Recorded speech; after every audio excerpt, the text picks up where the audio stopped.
আসসালামু আলাইকুম সবাইকে। একটা নিউজ আসলে দেওয়ার লোভ সামলাইতে পারলাম না, তাই ভাবলাম যে এইভাবে একটু কথা বলি। সেটা হচ্ছে যে আমাদের নতুন স্বরাষ্ট্রমন্ত্রী সম্ভবত বাবর সাহেব হইতে যাচ্ছেন আর কি, এটা নিয়ে আলোচনা চলতেছে। তো বাবর সাহেব আপনার যদি এই স্বরাষ্ট্রমন্ত্রী হয়, তাহলে আমার মনে হয় বাংলাদেশের প্রত্যেকটা মানুষ খুশি হবে। এটার পেছনে রিজনগুলো তো আমরা জানি।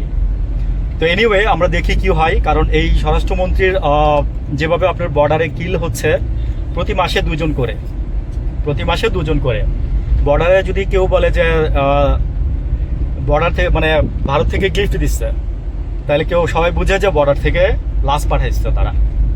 এনিওয়ে আমি আরেকটা নিউজ একটু বলি, সেটা হচ্ছে এটা একটু মজার ফানি।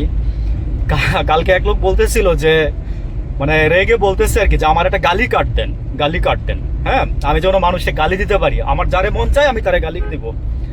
তো এলপিজি কার্ডও আমার দরকার নাই, আমার ওই যে ভাতা কার্ডও দরকার নাই, আমার ওই এই কার্ড মানে উনি সবগুলো নাম বলে বলছে যে আমার একটা গালি কাটতেন।